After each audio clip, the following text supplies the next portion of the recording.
1324, presented by Yvette Chuca, Ruben Carizales, and Albert Isasi. Our session will be starting soon. This session will be recorded so that you may come back to it later if you need, and so others who may have missed out on today's events will be able to come and watch it. Thank you. So now, at this time, please mute your mics for the best sound experience, otherwise the feedback could interfere with information we will be sharing. We'll be sending the 1324 room link on the chat so that you may connect to your session if you're here for Math 1324. Now, without further ado, I'll pass it on to our presenter so that we may begin. Hello, everyone. Happy Friday to everybody. So today we're going to go into solving equations using exponential and logarithms. Please let me know if my mic is too low or if you can't hear me. I want to make sure that it's clear. And so chapter 3, the first 4 sections, or the first 3 sections of chapter 3 were showing us properties that we can use in order to solve equations. And so most of our focus today is going to be on solving the equations. And then we'll go over a couple of properties that we'll be using as well. At any time, if you have questions, let us know. Okay, so in the previous sections, we did problems like this. And so we're going to just start off with a kind of a warm-up problem, as you can call that, a warm-up problem. And so one of the ways that we can solve this equation, there's 2 ways you can do this. You can change it to exponential form. And so what we would have here would be 5 to the x. So the base is 5. And the log is always equal to the exponent. So since this log is equal to x, then x is going to be my exponent. But then we can apply the 1-to-1 property. The 125, we can rewrite that as 5 cubed. And the 1-to-1 property allows us to set the exponents equal to each other. So here we can say that x is equal to 3.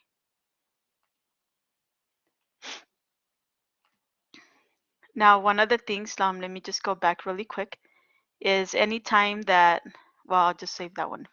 Let's just continue here.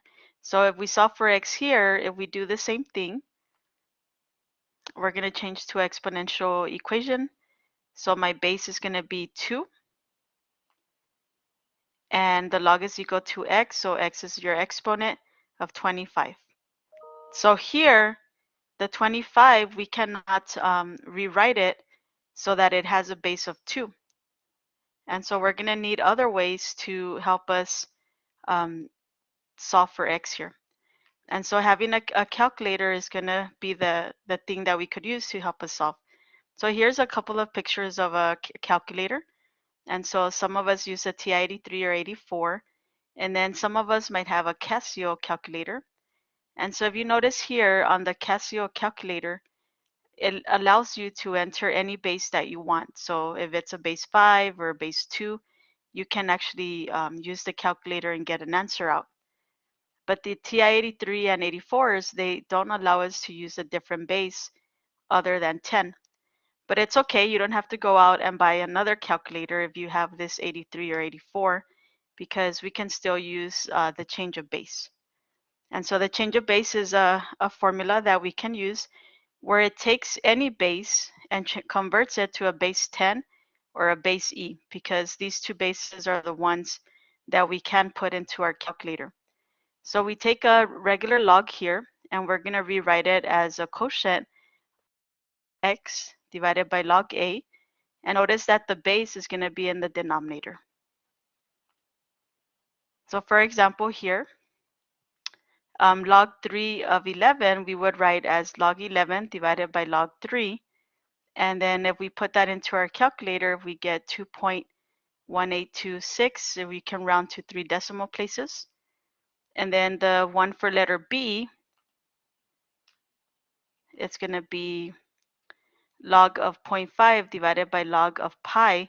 You want to make sure that you use the pi key, because if you use 3.14, then your answer is going to be a little bit off from being exact. So if we round, then we would get an approximation of negative 0.606. just to highlight some properties here, we've used the product property, the quotient property, and the power property are three properties that you might have seen this week in your sections. And so we'll be looking at these as we do some of the problems. But the product property basically tells us if we are multiplying, then we can separate as addition. And if we're dividing for the quotient rule, we can separate as subtraction. And then the power rule allows us to take the exponent to the front of the log. And then these are the other properties that we have here. Number 2, we use that one quite a bit. And so you'll see it as we go through the examples. And then number 4, if you have the log on both sides with the same base, then it's the one-to-one property allows us to say that x is going to be equal to y. And so you'll see an example. I believe we have one or two of those as well. So in your assignments for WebAssign, you'll see questions that will say use the properties of logarithms to write the logarithm in terms of log 5(2) and log 5(3). And then the question is log 5(6). And so what we can do here is we can use the product rule. So the 6, we can write it as 2 times 3. So we have log 5 of 2 times 3. And if we use the product rule, then we can separate the 2 times 3 as addition. And so we would end up with log 5 of 2 plus log 5 of 3.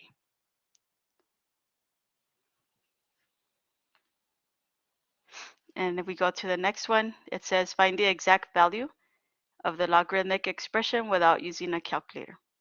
So here is our problem. And so one of the first things, anytime you see a root, you want to rewrite it so that it's an exponent. So the index, in this case 3 is your index, is going to be a denominator in our fraction. So we can rewrite this as log 4 of 4 raised to the power of 1/3. So if you had a fourth root, then this would be 1/4. If you had a square root, then you would have 1/2. So next we can use the power rule, and the power rule is going to allow me to take this 1/3 to the front of the log.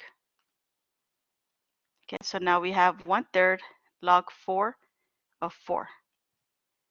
So now we can apply another property. So if you look at this example here, this part of the problem here looks like this part. So log base 4 of 4 is going to be equal to 1. So I can replace it with the 1 times 1/3 is going to give us 1/3. So my answer that I would enter into the calculator, into the WebAssign would be 1/3. Any questions on that? Okay. So let's go to the next example. So same question, find the exact value of the logarithmic expressions without using a calculator. So here you have a fourth root. So the first thing is to rewrite it as a exponent. So here we're with natural log of v cubed raised to the 1/4. So now I have an exponent raised to another exponent. So we can multiply the two exponents to get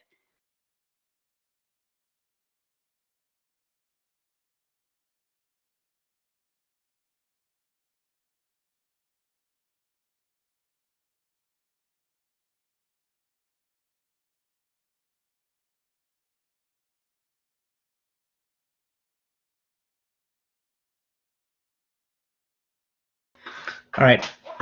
Sorry, guys. So I think Yvette had some computer issues. So let me pick up. So we have the natural log of e to the 3/4. So we can see that we can apply our power rule again to get that exponent 3/4. And our power rule says that we'll multiply the exponent to our log. So we're going to have 3/4 times the natural log of e. And now we can apply our identity property, right? That the natural log of e is going to give us 1, right? So 1 times 3/4 The answer is 3/4. And we were able to solve this natural log without using a calculator. Okay, so any questions? All right, so let's go to problem B. So now we have B is the natural log of e to the 4th plus the natural log of e to the 8th. We can apply our power rule that says that when we have two logs that have the same base and they're being added to each other, we can also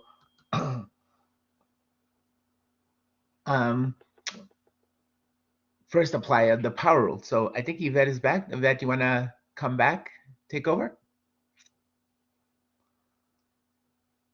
Or maybe not. Okay. So we have the natural log of e to the 4th plus the natural log of e to the 8th. We'll first apply our power rule. That exponent will multiply to the log. So 4 times the natural log of e plus 8 times the natural log of e. Okay. And again, we have the same situation as before. The natural log of e will give us 1. So then we have 4 times 1 plus 8 times 1. 4 times 1 is 4, 8 times 1 is 8, so 4 plus 8 is equal to 12. Okay, questions? All right, so let's go ahead and keep on moving forward. So we have a problem here that says, use the properties of logarithms to expand the expression as a sum, difference, and or constant multiple of logarithms. Okay, now first, let's look at this problem. They say that z has to be greater than 1.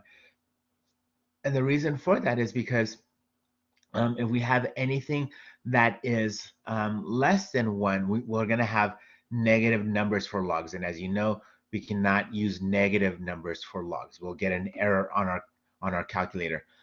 So I'll say undefined. Okay, I think Yvette has fixed her computer. Yvette, did you want to continue? Sure. Sorry, I got kicked out.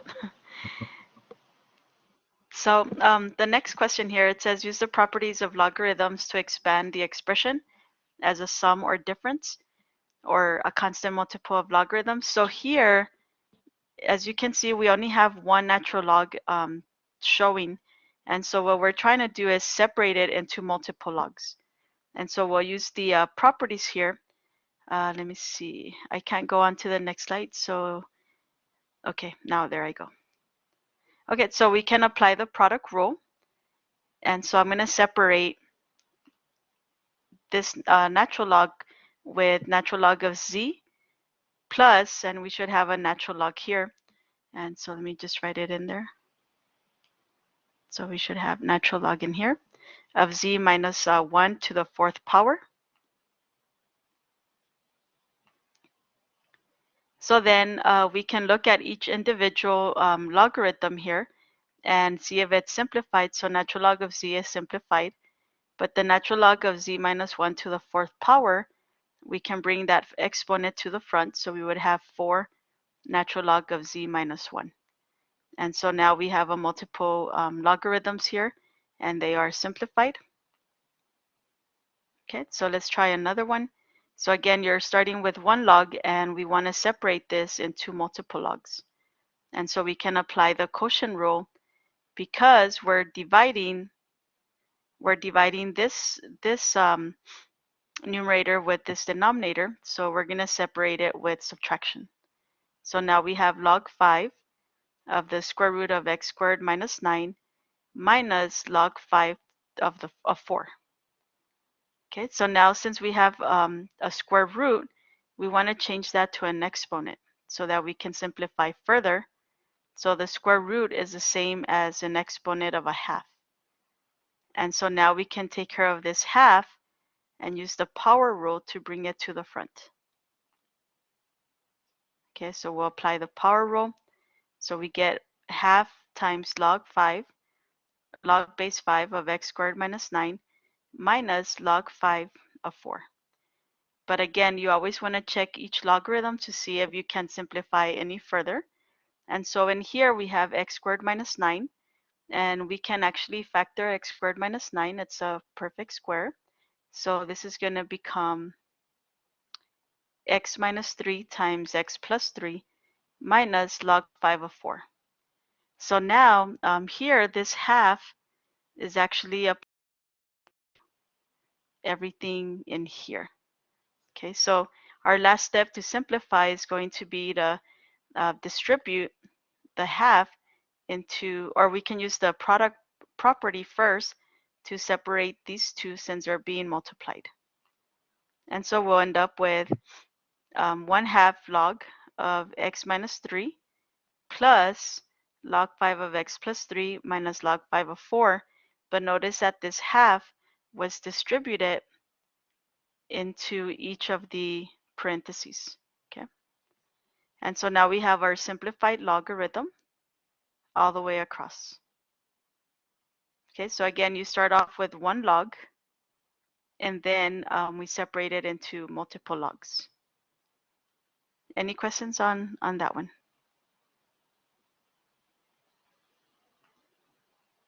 Okay, so let's try another one. So again, we want to separate this logarithm.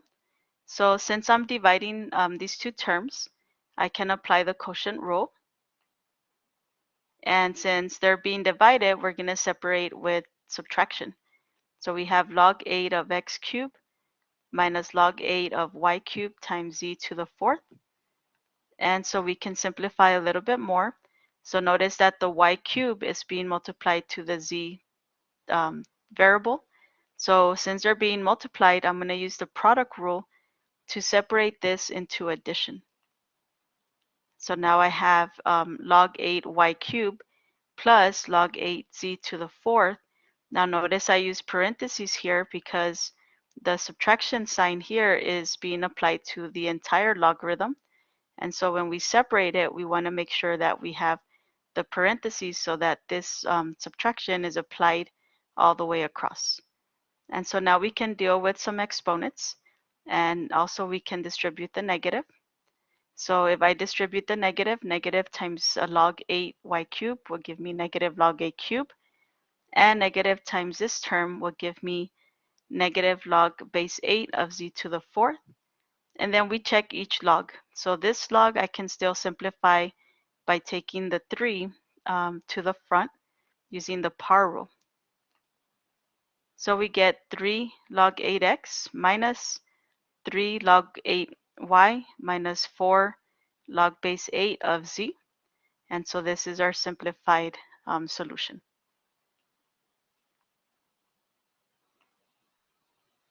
Okay, so let's look at letter B.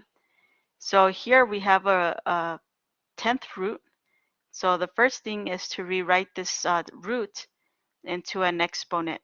So we're going to end up with natural log of x to the 7th times x to the 5th plus 7, all raised to the 1/10.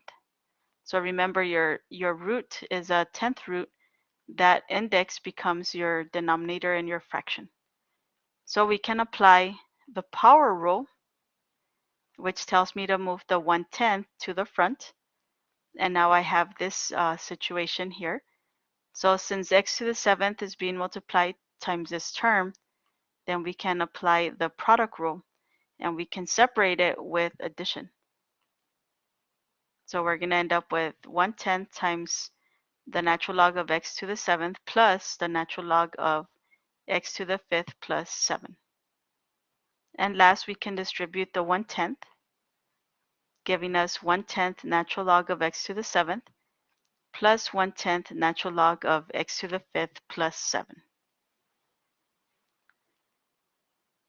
Any questions on that one? Okay, so here in a second, we're going to start solving the equations.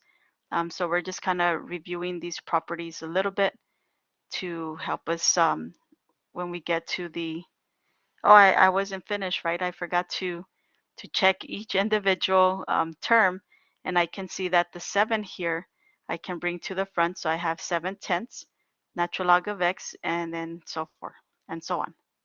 Now here I can't bring the 5 to the front because it's together with the plus 7. So now we're starting with 2 logs, and we want to condense it into a single logarithm. So we're kind of working backwards. So here, always start off by looking at the coefficients. and you want to make sure that they're 1. So in front of this log is a 1. So this one's okay. And in front of this log, you have a 9. So first you want to get rid of that number. And if it's in the front, then we know that it was, if we think about it backwards, where did this 9 come from? Anybody? We can change it back to what? An exponent, right? So we're going to change this 9 to become an exponent. And so we're just going to move it as an exponent in this term. And now these are being subtracted. So subtraction means that we can use the quotient rule, which is going to be to divide the two terms. So we're going to have just one log 6 of 3x divided by x to the 9th. And we can simplify here.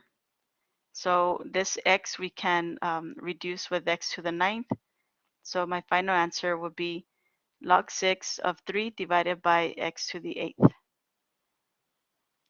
Okay, so again, we're going to start when it says the word condense, then you want to end up with just one logarithm. So here's a couple of more. Notice this one doesn't have parentheses, and this one does have a parentheses. If you don't see any parentheses, then you can start combining from left to right, or you can even combine the last two terms. I usually go left to right. First, we have to make sure that the coefficients are ones. So this one has a 1, this has a 6, and this has a 7. So first we'll take care of those numbers. Since they were out in the front, then they become exponents. So now we have log x minus log y to the 6th power plus log z to the 7th power. Then I'm going to combine from left to right. So this first two terms, we have log x minus log y to the 6th. Since I'm subtracting, then I can combine them using the quotient rule, and I'm going to be dividing those. So now I have log x divided by y to the 6th, and then plus log z of 7. So now I can combine these two terms. Since I'm adding them, then we're going to use the product rule, which means that we'll be multiplying the two terms. So we have log x divided by y6 times z to the 7th. So if we multiply them, we're multiplying the numerators. So we're going to end up with x times z to the 7th divided by y to the 6th. And if you apply the properties here and work backwards, then you'll end up with this term right here. Now, if you do have parentheses, then you always want to start with the parentheses. So here I have a bracket around these two terms. So that means that I need to focus on these two here first. In front of the natural log, I don't have a number, I have a 1. And in front of this one, I have a 1. So I don't need to worry about exponents.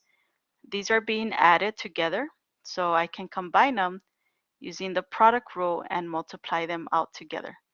So it's going to be natural log of x plus 1 times x minus 1. You can multiply it out. So we end up with x squared minus x plus x minus 1 if we multiply the two terms here. And then your negative x and x will become 0. So that leaves us with x squared minus 1. So next we can combine the next two terms here, natural log of x and this natural log. Since I'm subtracting, then I'll be dividing. And so I'll apply the quotient rule. So I get natural log of x divided by x squared minus 1. Okay, so these are some of the properties. And now the main reason for all of these properties are basically to help us solve for x. There's different ways to solve for x, and so hopefully you can find the one that you feel comfortable with. And sometimes the method that you feel comfortable with might not always work, and so it's always good to get familiar with multiple ways. So if we look at this first one, we're trying to solve for x, but since x is an exponent, it makes it a little bit different than when x is not an exponent. So here, the first thing that I always look for is, can I make this number here? Can I write it so that it has the same base as this one? And the reason is so that then I can use the one-to-one property. So here we can write 4 as base 2, and so we would end up with 2 squared. Since the bases are the same, then I can just take the exponent x and set it equal to the number 2. And so that would be using the one-to-one property. So my answer would be x is. Now that's not always going to be possible, and so we'll show you ways that you can still solve for x. Okay, let's look at the next one. So here, I know there's a one-to-one property that tells me if I have this natural log on one side and another natural log on the other side with the same base, then I can use the one-to-one property as well. So I'm going to add natural log of 13 on both sides. And so I end up with natural log of x is equal to natural log of 13. It's the same log, same base. And so I can set x is equal to 13 by using the one-to-one property. Okay. And then for letter C, we have e raised to the x equal to 13. Well, 13, that would be impossible, right? To write it as e raised to some exponent. So there's no way I can convert 13 to the number e. And so in that case, we're going to multiply by the natural log on both sides of this equation. And this method here, you could also use for letter A. So natural log on both sides. I can do this because I'm multiplying it on both sides. Now we look at the left side, right here, natural log n e, then we can apply one of the properties, right? The property is basically, let me get the pen here. This natural log and the e become 1. And the reason is natural log is the same as log of base e of e. Since they have the same base here, then the property tells us that this is always equal to 1.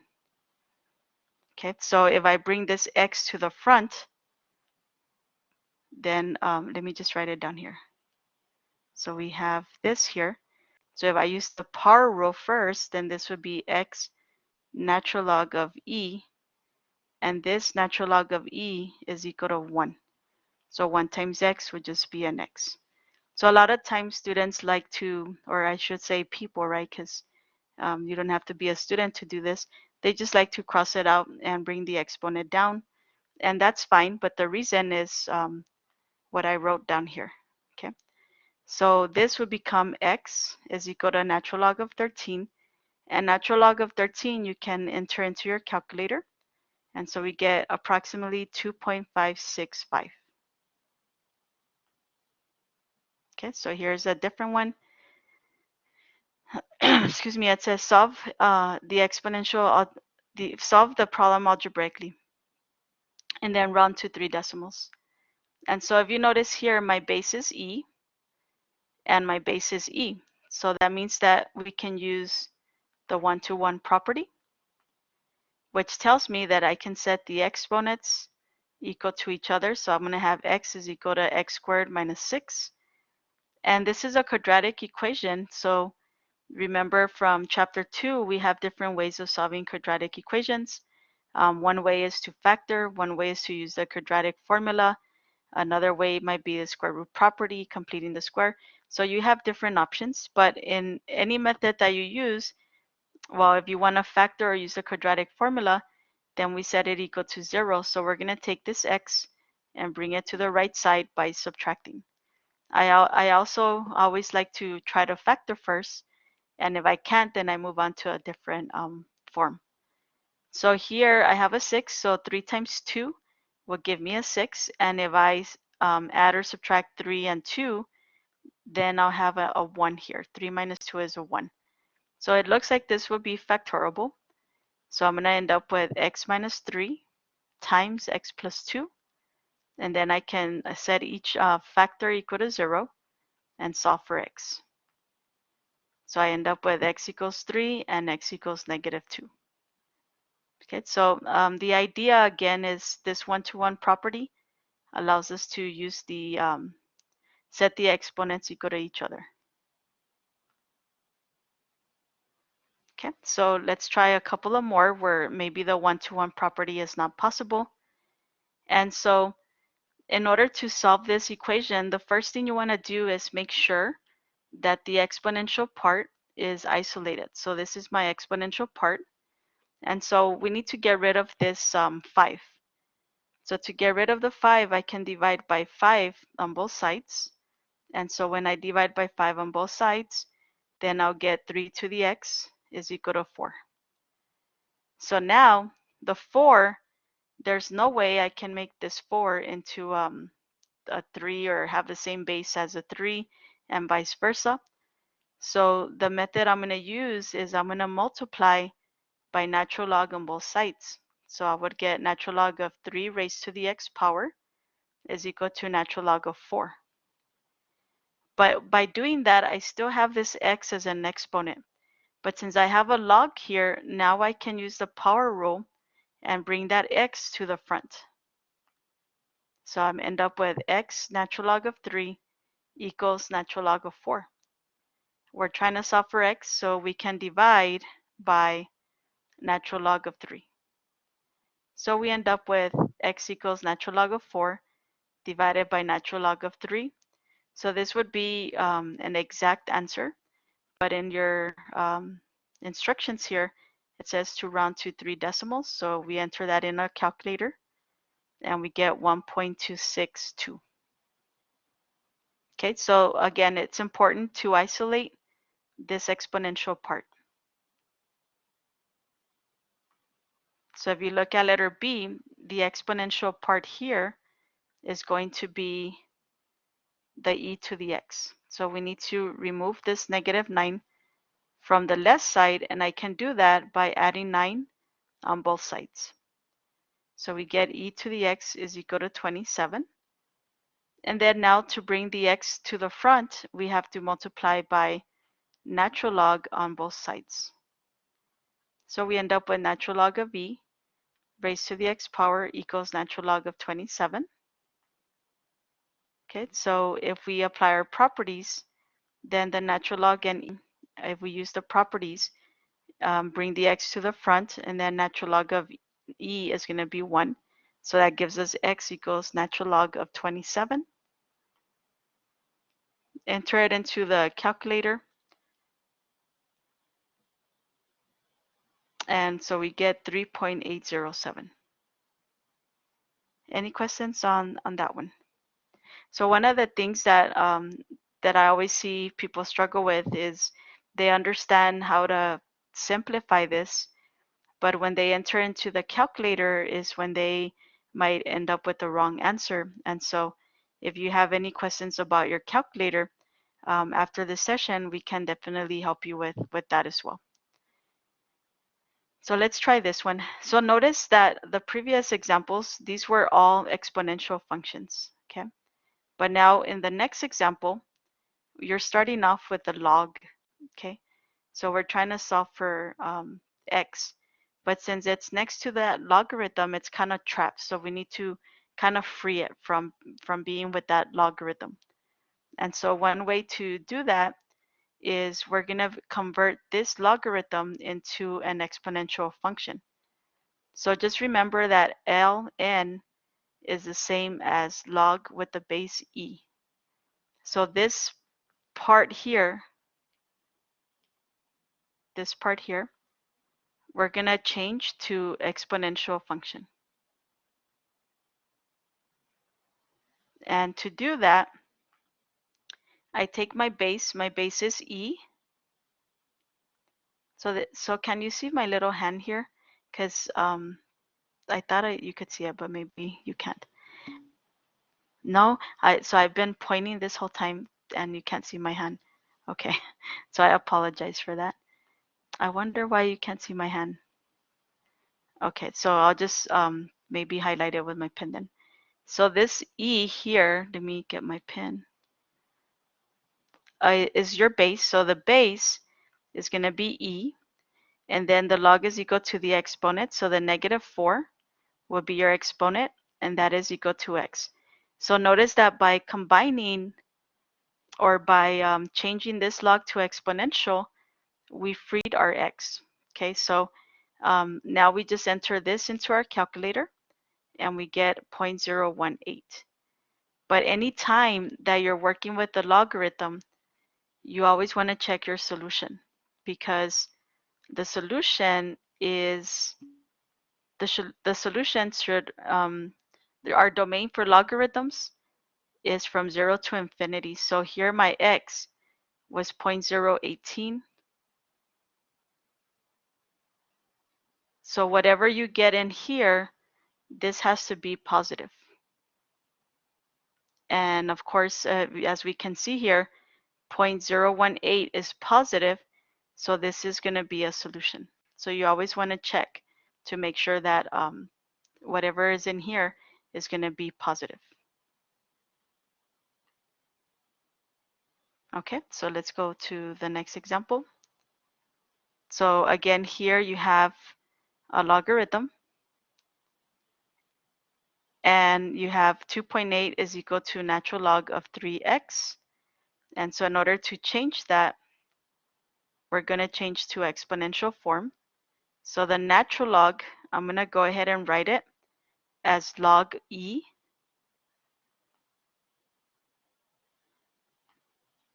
as log e. So the base is e, so I get e, and then the log is equal to 2.8. So 2.8 will be your exponent, equals to 3x. So in order to solve for x, I need to divide by 3, and we're going to end up with e raised to the 2.8 power divided by 3 is equal to x. So if we enter that in our calculator, then we get 5.482. Any questions on that one?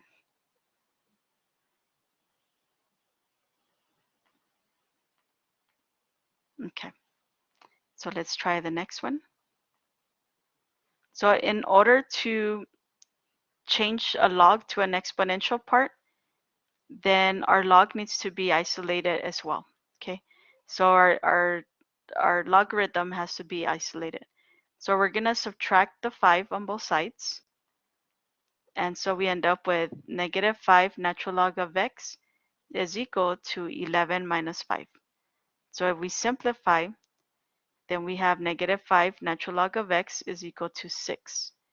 However, is my log isolated, or is there still something there that we can get rid of? So our log is not isolated, so we can divide by -5 on both sides. And so now we have natural log of x is equal to 6 divided by -5. So we're going to change the natural log to a log first, so that we can, it's easier to see that base e. So my base is e.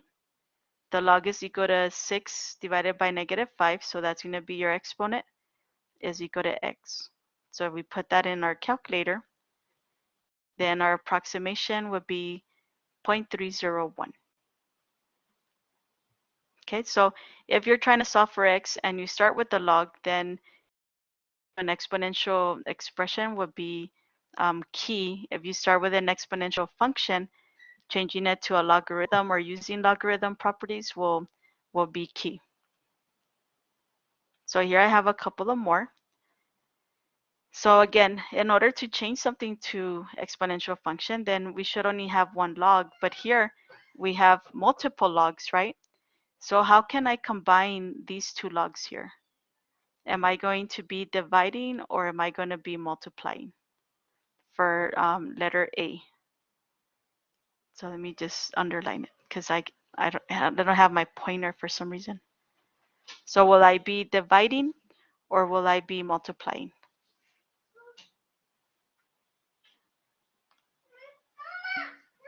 So we're going to be doing the quotient. Give me a second. All right, so let me pick up again. So we will apply our quotient property to condense our logs. That way we can be able to solve, right? So applying our quotient property, this means that we will have the natural log of x divided by the x plus 6 equals to 7.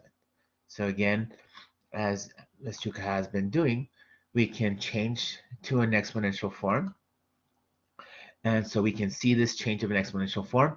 Again, this step is, we don't really don't need it, but again, we can, we do it just so we can see the conversion from a log to an exponent, right? So we have the log of base e of x divided by x plus 6 is equal to 7, okay? So by converting into an exponential, we have e to the 7 is equal to x over x plus 6. So now, what do we do? Okay, so now we can multiply both sides by x plus 6 to get rid of the fraction. Okay, so we have e to the 7 times x plus 6. We're going to go ahead and distribute the e to the 7 to both of our terms. We're going to get e to the 7 times x plus e to the 7 times 6 is equal to x. Okay, then what we want to do is we can next isolate the variable to one side. So to do that, we can go ahead and yeah, move the variable that just has a number, right? The e to the 7 to m6 is just a number by itself. And then so we move that to the right by subtracting it on both sides.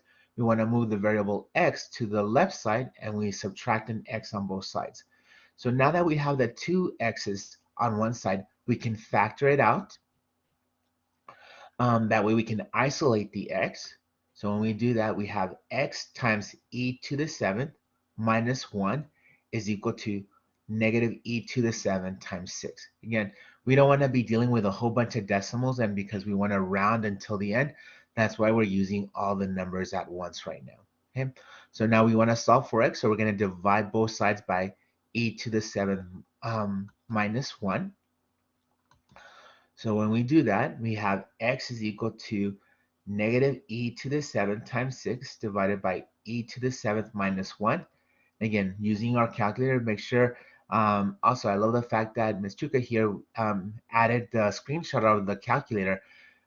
If we wanted to do this in one swoop, we have to make sure we take a hold of all our parentheses. Okay, we don't want to miss a parentheses. We got to let the calculator know what we want it to do first. We got to follow order of operations so our answers could be correct. So when we calculate this, we get negative 6.005.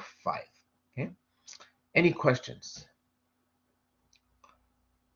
All right, very good. So let's do B. Okay, so B we have so it's always good to check our solution, right? So when we plug in negative 6.005 into our original problem, natural log of x minus natural log of x plus 6, okay, we see that we have a negative on as an answer, right, as for an input. So that means we cannot have a negative as an input. So then the answer for this problem would be no solution, okay, because we cannot put in a negative into our log.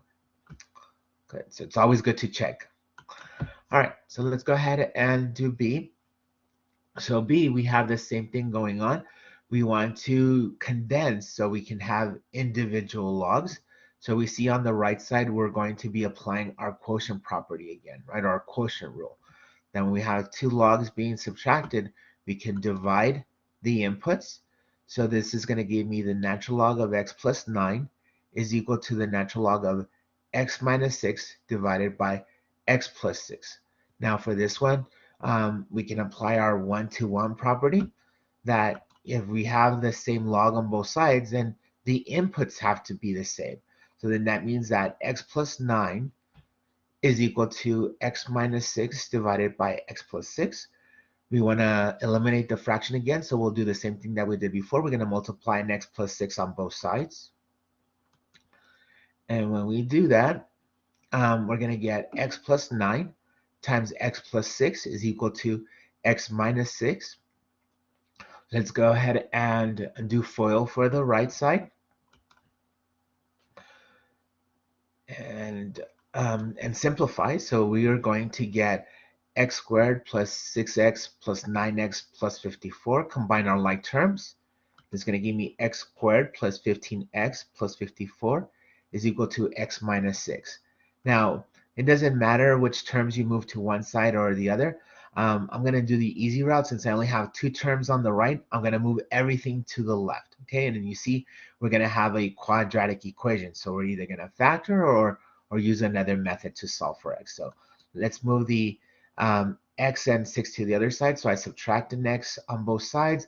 I add a 6 on both sides. Let's simplify and combine our like terms.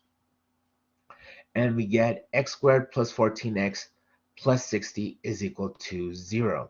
So again, since it's a quadratic, we have several ways to solving for this. I always like to factor first, but as an example, let's just go ahead and use our quadratic equation. And if we use our quadratic equation, we see that our quadratic portion of the square root, we get a negative inside here. So we're going to be dealing, at this point, we know that it's an imaginary numbers, but for this section, we know that there's no solution. Okay, so does not exist. We put on the calculator, excuse me, on the computer on WebAssign, we'll put DNE. All right, any questions? Okay. All right, so let's go ahead and try this problem. Solve the logarithmic equation algebraically. Approximate the result to 3 decimal places. If there's no solution, we enter no solution. So we're actually placing in no solution. So we have the log of base 9 of x minus the log of base 9 of x minus 8 is equal to 1/2. So I can apply my quotient rule to the left since I have two logs that have the same base and they're being subtracted to each other.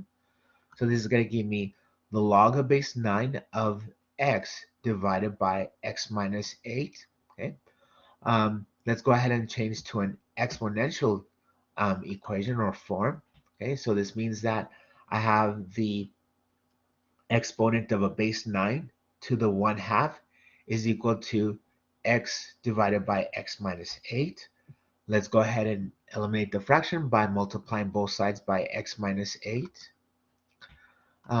So again, we also simplified the left side, right? We know now that an exponent of 1/2, that means the square root. So we have the square root of 9, and this gives me plus 3 and minus 3, right? So now I'm going to go ahead and solve for x by multiplying both sides by x minus 8.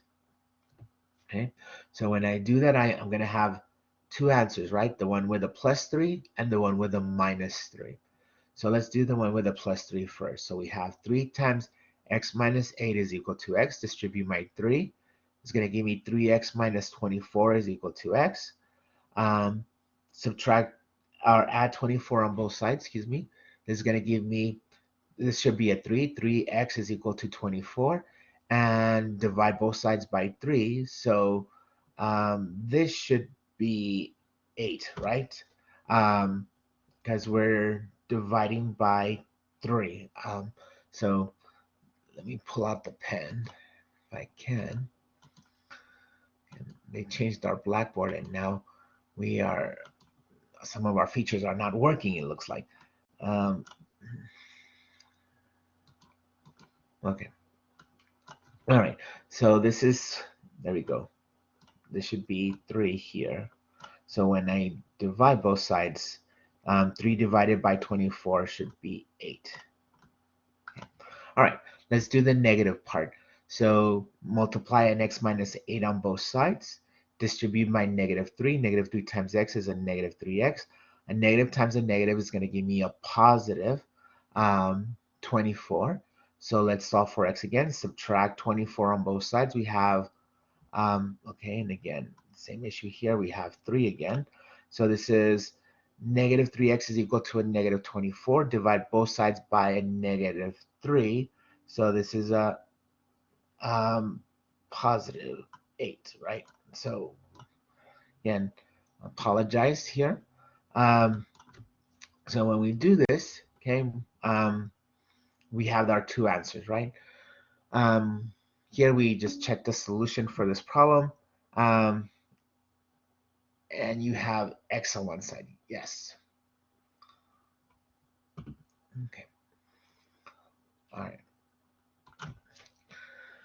Sorry. So, any questions? So as you see on the screen again, looks you will have an exam 3 coming up on chapter 3. We wish you the best of luck. If you guys have questions, please visit our tutors. Thank you for joining us. Any last words, Ms. Chuka, that you would not mention? No, thank you. Awesome. We'll be Thank you, here, Ms. so Chuka. Sorry about that, Ms. Chuka. Thank you, Ms. Chuka and Mr. Carizales, for your wonderful presentation. I'll be stopping the recording now, but we do want to remind you about our previously recorded sessions, which are available on a YouTube playlist. This session will also be available on that playlist. Also linked is a short survey to help us improve our TVE sessions. Please take a few minutes to take that survey and another survey to fill out to receive credit for attending. Thank you all for coming in today. We hope you all have a lovely weekend, and thank you again, Ms. Chuka and Mr. Carizales, for the wonderful presentation. If anybody has any questions, feel free to use the chat box or your mic. Thank you, everybody.